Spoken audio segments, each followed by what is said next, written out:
Ladies and gentlemen, today I am reviewing one of my personal favorite theme parks in the world, Islands of Adventure. Now, Islands of Adventure is a Universal Studios theme park. It's a very classic theme park in my personal opinion.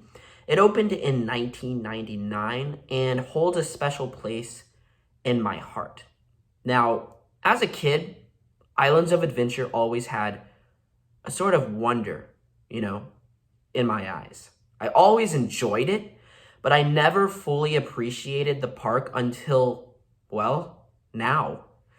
Islands of Adventure, like I said before, is a special park because the legend says that Disney Imagineers that were working on Animal Kingdom were basically let go by Disney, or they left Disney and joined Universal Studios to help them make their new park, Islands of Adventure.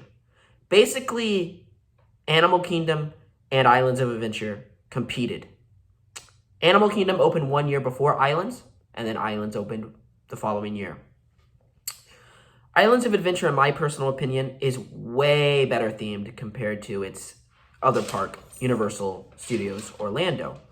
Now, Universal Studios Orlando, in my personal opinion, is just an okay park. I think Harry Potter is fantastic there. I love E.T., I love Men in Black, but this is about Islands of Adventure, not Universal Orlando. When they were developing the second park, I think they had a really interesting idea. Let's put all the lands on separate islands. It kind of makes you feel like you're on your own adventure. It makes you feel like you're a part of a world, a part of a universe, You don't really get that at the other park. The other park kind of just has things thrown in together. But Islands of Adventure, the moment you enter the park, you're in for a different experience. You feel like you're in a mythical land that you've never seen before. The port of entry is gorgeous and really is just amazing. It's probably the best looking theme park that is not a Disney theme park. It's the best looking non-Disney theme park, in my personal opinion. So yeah, let's get into it. Port of entry is amazing. The mythical lighthouse that actually shines at night is jaw-droppingly gorgeous. The music, the water that you can actually hear, all the different noises and different smells and different sounds and the beautiful plants that are here that await you in this entrance are amazing. I really do think this entrance is amazing. There's so much detail and artwork, and there's so much to look at. And then you enter, and right in front of you is this massive lagoon, and you choose where to go. Are we going to Marvel Island, which is on the left, or are we going towards Seuss Landing on the right, which has Seuss Landing, Lost Continents, and of course, Harry Potter? Normally, I don't know. I've been choosing Seuss Landing lately. But Marvel Island, when I was younger, that's the area we chose, and then we looped around to Harry Potter. But lately, it's kind of been the other way around, actually. But nevertheless, you can choose which way to go. And each island has its own individual, location, its own individual, characters. And each island, most of them are spread out, and a lot of them are, you have to take a bridge over there because there's, of course, water. I really do like this system because in the middle there's water, and you can see every individual island. Most of the islands you can actually see from port of entry. And I think this was a really awesome layout for the park. It was a really great design choice, whoever designed this park. And it's really great to, really great to look at. I think the people that worked on Islands of Adventure did a fantastic job. Another really awesome thing about this park is the rides. Now, everyone's going to the park mainly for the rides. I think this park has excellent attractions. You have the Incredible Hulk coaster. You have the Amazing Adventures of Spider-Man absolute classic 4D simulator ride, which opened in 1999. Really, really great ride. I love The Amazing Adventures of Spider-Man. Then you have all the other attractions like Doctor Doom and Storm, and then we have Toon Lagoon, freaking classic. Toon Lagoon is basically the water area of the park. I never personally grew up with Toon Lagoon. As a kid, we never really did those attractions. I only recently did Dudley Do Rides about when I was 18, maybe 17 years old. So I was already basically fully grown. So I don't really have a personal attachment to Toon Lagoon, even though it still has a charm and it still has a personal place in my heart. I still really like the land. It's really beautiful, in my opinion. It's, yeah, it's outdated, but we will get there towards the negatives near the end of the video. But yeah, you have Toon Lagoon, and then you have one of my personal favorite areas, Jurassic Park. I have so many memories with Jurassic Park, going through the jungle as a kid with my family. Just felt so adventurous. I felt like I was like in something over my head, you know? I always remember my family talking about Jurassic Park River Adventure. I did River Adventure once when I was a kid, and I was so terrified I never did it again until I was about like 17 or 18 years old. True story.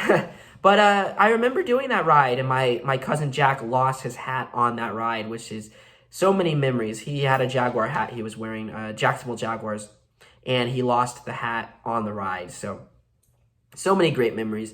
The music, I remember taking photos as a kid, right in front of the Jeep, the Jeep photo op. Great location. The jungle music was amazing. As a kid and as an adult, Lost World Jurassic Park is my personal favorite Jurassic Park movie. I don't know why, it just is.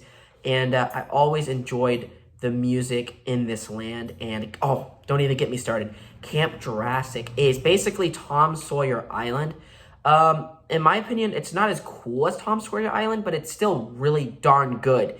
I think it appeals to all ages, primarily children as well. But Camp Jurassic, it's great for all ages. Anyone who wants to kind of get away from the sun and enjoy the caverns and all the different dinosaurs. You can actually hear them inside of the forest. It's a great area, and I love Camp Jurassic deep down. It's just a great area. I apologize, that's my dog in the background. But Camp Jurassic is a great experience for basically all ages. And then we have the museum as well, where you can actually watch a velociraptor hatch. So Jurassic Park is great. Lost Continents is great. I had so many experiences in Lost Continents. I remember as a kid, the Poseidon's Fury was so thrilling and terrifying as a kid. And it's probably the most beautiful land in the park. Lost Continents is the most underrated land, in my personal opinion, at the park. And it is one of my favorites, actually, just because of the detail. The look of this land is gorgeous.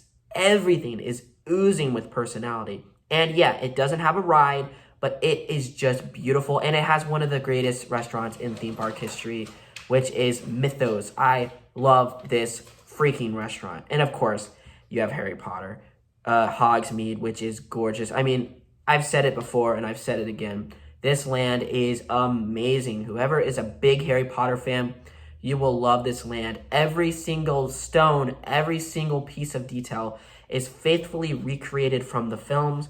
And you have a lot of rides here. You have Harry Potter and the Forbidden Journey. You have Harry Potter and, well, you basically have Hagrid's Motorbike Adventure, which is the recent ride at Islands of Adventure. Let's get back to the rides. There's freaking awesome rides here. Most of the rides are dark rides and roller coasters, which is really good. Not a lot of simulators. There's about a couple. There's Spider-Man, there's King Kong, and then there's Forbidden Journey, which is not a lot, actually. Most of the other rides are all actual rides that are really there. You're really there inside the park, which is great in my personal opinion. A lot of people that love these practical effects rides, I think a lot of you will enjoy Islands of Adventure. You know, when I bring up Universal and all the screens, all the overabundance of screens, it's usually towards the main park, Orlando, Universal Studios Orlando. Yes, Islands of Adventure does have a couple screen rides, but I guess you really can't count Forbidden Journey because it's a practical ride mixed with a screen ride. So I guess you can't really count that. King Kong is, in my opinion, the only bad screen ride there. It's just, the beginning, don't get me wrong, the beginning of the ride is amazing. Practical effects inside that ride are gorgeous. The animatronics, the way you get towards Skull Island, the way you're like in your vehicle, awesome. The queue of King Kong, great. But when you get in the ride, it just becomes obnoxious. The noises, the screams, it's not my cup of tea, unfortunately. But don't get me wrong, the King Kong animatronic at the end is impressive, and I think that is worth your admission to Islands of Adventure. That's why I love Islands of Adventure. And then we have Seuss Landing, which I love Seuss Landing. Now, a lot of people say, well, Seuss Landing's geared towards children. Yeah, you can say it's geared towards a younger audience, but in a way, Seuss Landing is geared towards all of us who are we're book nerds. We love English, we love literature, and I think that's what it's geared towards. Literature nuts, people that just love crazy adventures, crazy wonder. There's not a single straight building in Seuss Landing. I think Seuss Landing, that's why I love this land. You can take your kids there, they will love it, but you can take yourself there and you will love it because it's just so whimsical, it's so magical, and it's a land that you feel like it's something that's special. It's something that you've never really experienced before. There's so many iconic characters, and don't even get me started about Grinchmas, which is an annual Christmas event inside of Seuss Landing, and the Seuss Trolley, and the Cat in the Hat. The Cat in the Hat is the only dark ride, the only like classic dark ride inside of Islands of Adventure. I think, yeah. So Cat in the Hat, yeah, it's seen better days, but it's a great ride. I love Cat in the Hat. I love the Seuss Trolley. I love the land in general. So we've talked about the lands. We've talked about all the good things. Oh, the fish as well. If you go to the lake in Lost Continents, primarily Mythos, go behind Mythos, look in the water, and you will see fish, tons of beautiful blue fish in the water, right by the cigarette smoking station. You will see fish inside the water. It is so cool, and it's a really awesome little detail. I think your kids will love these fish. I love the fish. They're actual real fish that are living inside the lagoon, and they're beautiful. I think they're awesome. I've seen them for years now. A lot of true Universal fans always pay their respects to the fish. So go check out the fish. So let's get into the negatives. The negatives, unfortunately, some of the lands are a bit outdated, and some of the lands kind of run into each other. Primarily, let's say, Marvel Superhero Island and Toon Lagoon. That area on the left, in my personal opinion, is a bit outdated. Now, a lot of people could say Seuss Landing is outdated.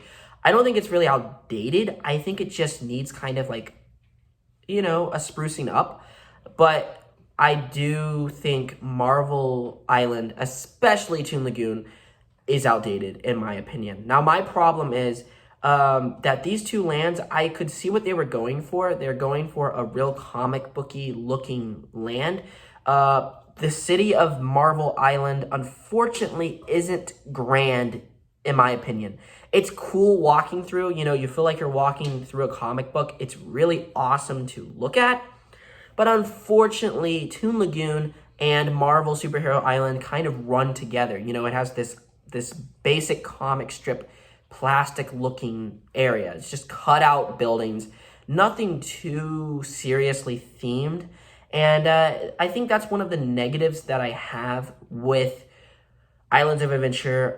Some of the lands just aren't as detailed as other parts of the land. I mean, come on, you have Hogsmeade, you have Lost Continents, and then you have Toon Lagoon, which is kind of, I could see what they're going for, but in the year 2021, it's just not doing it for me. I'm a guy that loves theming. Anything that has theming, I will eat it up. I will be turned off very, very easily if the theming isn't good enough. That's just me. I'm not really a ride kind of guy. I love rides, but if the rides don't have a good storyline, if they don't have great theming, I'll be turned off by the ride. For example, King Kong, the screen elements, they're just too jerky in my opinion. They're too loud and they're too obnoxious. And if this ride, let's say, came out in the 90s, I think it would have been a lot more popular. But this ride came out like a couple years ago when there's tons of screen rides everywhere. So, yeah, that's one of my few problems with Islands of Adventure. Another issue I have is it could do a couple more rides. There could be a couple more. We have the Velocity Coaster, but I think they could take down that Toon Lagoon Theater. There's a theater that a lot of people don't really know about. It's been abandoned for a couple years. They could completely remove that theater and add a whole new attraction there. That would be awesome. And add a new ride to the Lost Continents. That would be great. Years ago, Lost Continents actually existed more where Harry Potter is, but Harry Potter, they demolished half of Lost Continents. And Lost Continents actually did have two rides. They had the Unicorn Ride, and then they had Dueling Dragons, which was a very iconic attraction. But now, Lost Continents only has one show and then a restaurant. So, yeah, it could use a new ride. I think every land could use a new ride. Like Marvel. Well, you can't really have Marvel because Disney owns Marvel. So that's out of the picture. Toon Lagoon could use a new ride. Cat in the Hat. Freaking Lost Continents. All of those could use a new ride. So yeah. But anyways, ladies and gentlemen, my final verdict, I would give freaking Islands of Adventure a B+. I think Islands of Adventure is a great theme park. It is one of the best theme parks in the world. The theming is fantastic in a lot of areas. And then some areas, the theming is just not as good. But nevertheless, I think it still is a beautiful theme park. It is a theme park that you must visit. B+ for me. What do you think of Islands of Adventure, ladies and gentlemen? Let me know down below in the comment section.